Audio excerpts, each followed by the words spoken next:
Khomlang pithaklibi mama oibisinggi nipple gi matangda tawba spoken tutorial asida taramna okchari. Tutorial asida aikoina tamgani chekhaiba natraga chathatba nipple sing amasung laite manaba natraga manung hanjinba nipple.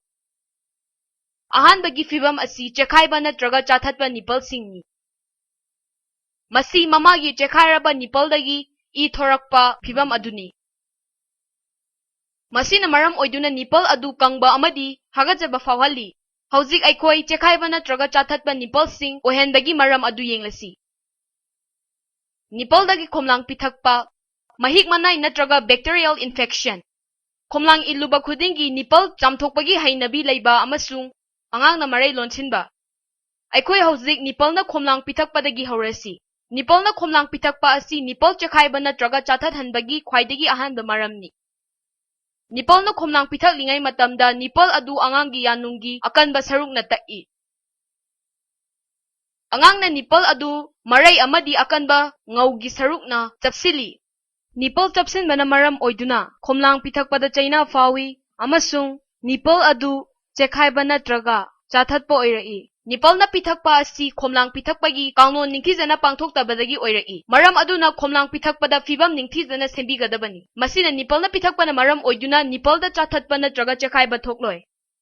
Khangzilu madudi khomlang pithakpagi achumba tekniki matangda aikoi series asigit atopa tutorial da tamkhre.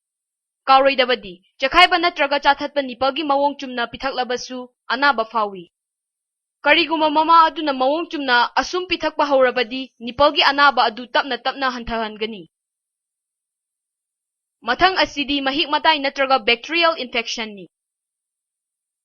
Kariguma mama adu mahik matai natraga bacterial infection taurabadi doctor da soidana yenghanbigadabani. Mathangda mama oibi kharadi khomlang pithaklaba tungda nipple adu tamthokpagi hainabi lei. Masina nipple adu kangsilhali.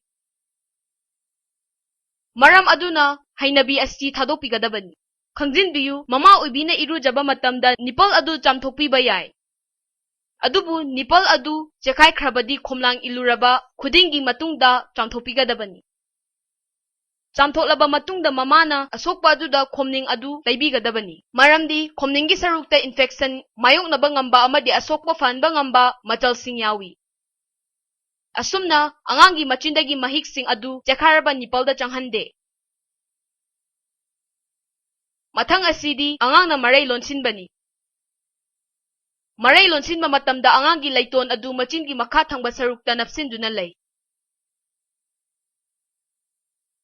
Masi yamna tangna thokpa thawongni. Nipple dagi thakpa asi marai lonsinba angangsing tana namna tawi.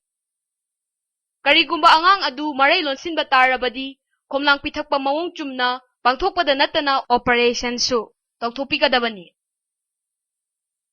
Aduna masigidamakta mama oibina matam pumnamakta doctor ka tanabigadabani.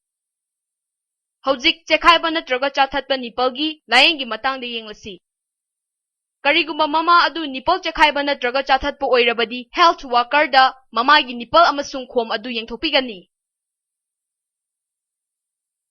Mama oibida ahanbada makhuna khomlang khara sumdoknaba haigani. Masina khom adu khara thothangani amasung angangna ningthizana loinaba ngamgani. Masida natana khomlang adu khuna lathokpana maram oiduna nipple da chekhaibagi infection amasung kangsinba thokhaloi. Matungda angang adu achumba mawongda mamagi khomlangga nakshinahanbada mamagi mateng pangbigadabani. Khangzilu khomlang sungbagi thabak asi toina khomlang pithakpagi makha poli. Maram aduna mama oibina khomlang inba tokpiroidabani. Khomlang inba matamda anaba kaya fawdaba khomdagi hobigadabani. Karigumba khomlang inbada anaba fawrabadi makhutna sumdoklaga angangda chamasna natraga cup amada pithakpigadabani.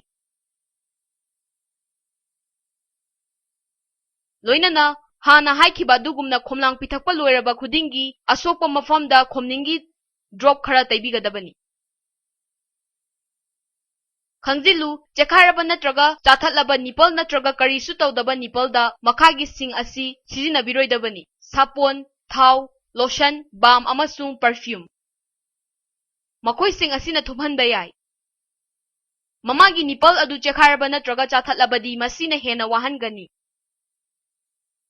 Asiguma matangda mama oibina doctor natraga health workersing tanabigadabani. Nipple chekharaba natraga chathatpadagi ngakthoknaba angang hek unabaga khomlang pithakpa hogadabani.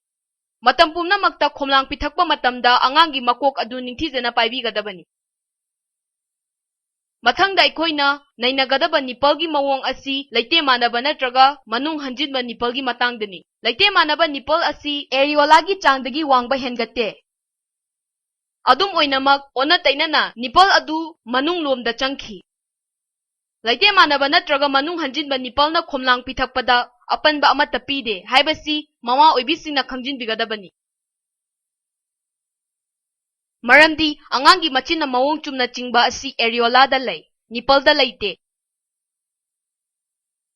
Mamagi nipple adu leite manaba natraga manung hanjinba oirabadi angang unaraba ahanba chayol adu mama oibina matingi mathau tai. Matam aduda health workers singna khomlang pithakpagi achumba mawongi matangda ningthijana takpigadabani. Masina mahaki thajaba hengathangani.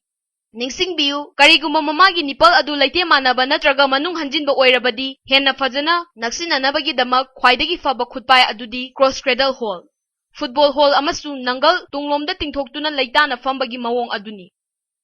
Mamagi tutorial da haikibagum hold ama hektada mama oibina mahaki khomlang adu ningthijana paiba asi maru oi. Maduda angangi machin amasung mamagi khutsa adu maikai amatada leikadabani. Ningthijana paidabana maram oiduna nipple chathat hanli haibasi khangjilu. Khangjilu ligli amadi khutsengi nipple khak sijinaroidabani. Maduna angangi leite manaba natraga manung hanjinba nipple da khomlang thaklakpada awaba oirakpa yai. Mama oibina angang adu mahaki masaga thengnana thambigadabani. Masina mamada oxytocin sembada mating oinagani amadi khom marang kaina thokani. Khomlang mawong chumna pithakpana nipple gi fibamsing asidagi ngakthokpa ngamgani haibasi matam pumnamakta khangjilu.